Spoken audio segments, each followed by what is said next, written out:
অনেকটা আড্ডার মধ্যে দিয়ে গিয়ে এসেছি, অনেকটাই আড্ডা মারলাম।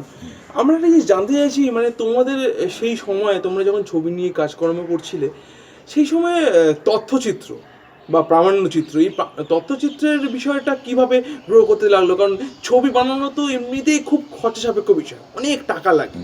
তো তথ্যচিত্র বানানো, উঠে আসা, সেটা কিভাবে হচ্ছিল আর কি ওই সময়টাতে?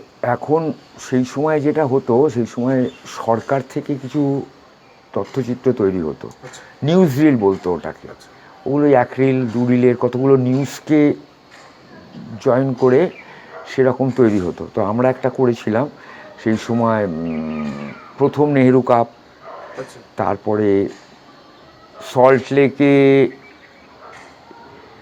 ইন্দিরা গান্ধী এসছিলেন, কংগ্রেসের একটা কনফারেন্স হয়েছিল, তারপরে এরকম 4-5টা বিষয় ছিল।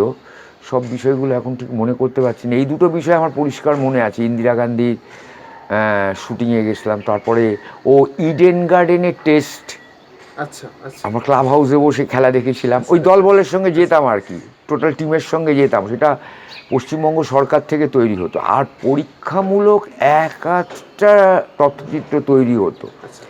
আর ফিল্মস ডিভিশন থেকেও ডকুমেন্টারি তৈরি হতো। এগুলো খুব বড় বড় পরিচালকদেরই অর্ডারগুলো দিতেন। তো সেই সময় একটা স্মৃতি আছে, এমার্জেন্সির সময় তখন ইন্দিরা গান্ধী 20 পয়েন্টস বলে একটা প্রোগ্রাম হয়েছিল। 20টা মানে পয়েন্টস তৈরি করেছিলেন, যেগুলো ওই ফিল্মস ডিভিশন থেকে অর্ডারটা তো দেওয়া হয়েছিল। তো সেই সময় আমরা দেখতে গেছিলাম, তখন সেটা সুখদেব বলে একজন ডকুমেন্টারি মেকার ছিলেন, খুব মানে মারা গেছেন সেই সময়ই, অসম্ভব ভালো ডকুমেন্টারি বানাতেন। ওনার একটা 20 পয়েন্টসের ওপর, একটা বন্ডেড লেবারদের ওপর একটা ডকুমেন্টারি দেখেছিলাম।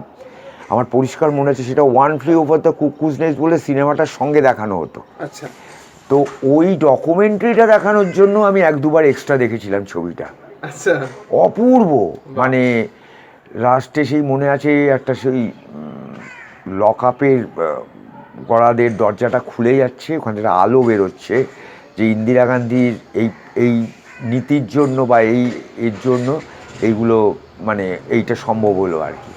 তো এটাকে ওই এমার্জেন্সি টাইমেই হয়েছিল সম্ভবত। তারপরে কিছু বড় ডকুমেন্টারি মেকার ছিলেন সেই সময়। হরিচন্দন দাশগুপ্ত একজন ছিলেন, খুব বিখ্যাত বিখ্যাত ডকুমেন্টারি বানিয়েছেন। চিদানন্দ দাশগুপ্ত, মানে অপর্ণা সেনের বাবা, উনি বানাতেন। সুখদেব খুব বড় ডকুমেন্টারি মেকার। তো সত্যজিৎ রায়ও 2-একটা বানিয়েছেন।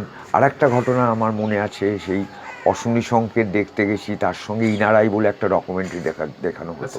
বিনোদ বিহারী মুখার্জি, মানে ওনার পেন্টিংয়ের যে গুরু আর কি, ওনার ওপর একটা ডকুমেন্টারি হয়েছিল, সেটা বিজলিতে দেখানো হতো। তখন একটা খুব কম্পালসারি ছিল আর কি নিউজ রিল দেখানোটা।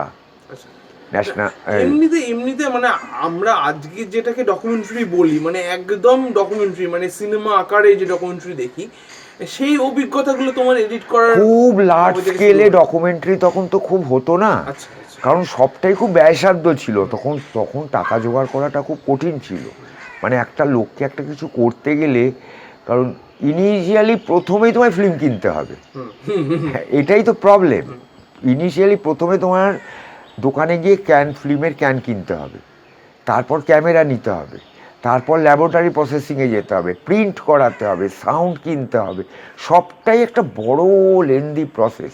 সেতে অর্ডারি কাজটাই বেশি হতো সেই সময়ের। পরে আরও যখন কালার হলো, কিছু ডকুমেন্টারি আমি করলাম, যেটা খুব বিখ্যাত বিখ্যাত কিছু ডকুমেন্টারি। যেমনি একটি করলাম দ্য ডয়ান অফ ইন্ডিয়ান থিয়েটার বলে, যেটা বিষয়টা হচ্ছে সৌম্য মিত্রর ওপরে। ওনার একটা এক্সক্লুসিভ ইন্টারভিউ, বিশাল, প্রায় নিয়ারলি 4 ঘন্টার একটা ডকুমেন্টারি আর কি। এবং সেখানে খুব বড় বড় মানুষজন ইন্টারভিউ দিয়েছিলেন, ইন্টারভিউ বেসড ডকুমেন্টারিটা। এখন সব মানুষগুলোর কথা মনে নেই।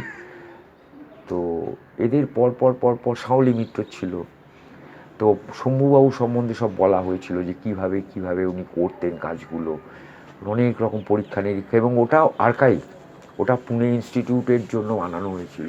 তো সেই ডকুমেন্টারিটা তোমার রয়েছে পুনে ইনস্টিটিউটে, আর্কাইভে রয়েছে। পুনে আর্কাইভে রয়েছে। তারপরে আর একটা ছবির সঙ্গে যুক্ত ছিলাম, সম্পাদনা করেছিলাম, সেটা হচ্ছে বম্বেতে থাকতাম তখন। তো খাড়ে একটা রামকৃষ্ণ মিশন ছিল আর কি। আচ্ছা তো ওটা 150 বছর, 150 ইয়ার্স অফ খাড় রামকৃষ্ণ মিশন। আচ্ছা তো সেখানে খুব বিখ্যাত বিখ্যাত লোক যুক্ত ছিলেন এই ডকুমেন্টারিটার মধ্যে।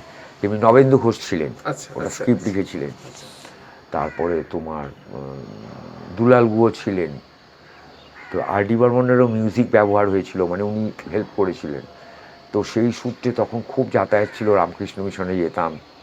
তারপরে এমনি অনেক ডকুমেন্টারির অনেকগুলোর সঙ্গে খুব ডিপলি যুক্ত ছিলাম। শ্যামপুকুর বাটির ওপর ডকুমেন্টারি হয়েছিল, যেটা আমাদের উত্তর কলকাতায় আছে, যেখানে ঠাকুর রামকৃষ্ণদেব 70 দিন ছিলেন আচ্ছা মৃত্যুর আগে। তো ওখানে ওই বিনোদিনী ছেলেদের পোশাকে এসে ওনাকে দেখা দিয়ে গেছিলেন। আচ্ছা এটা খুব বিখ্যাত একটা ইতিহাস ওটা। তারপর বিবেকানন্দ ওখানে ওয়েট করতেন, থাকতেন, মানে ওনার জন্য, মানে তখন খুব খারাপ অবস্থায় চলে গেছিলেন আর কি। তারপর ওখান থেকে কাশীপুর উদ্যানবাটিতে গেছিলো। তো ওইখানের ওপরও ডকুমেন্টারিটা হয়েছিল, ওই বাড়িটার ওপর বিভিন্ন লোকের ইন্টারভিউ।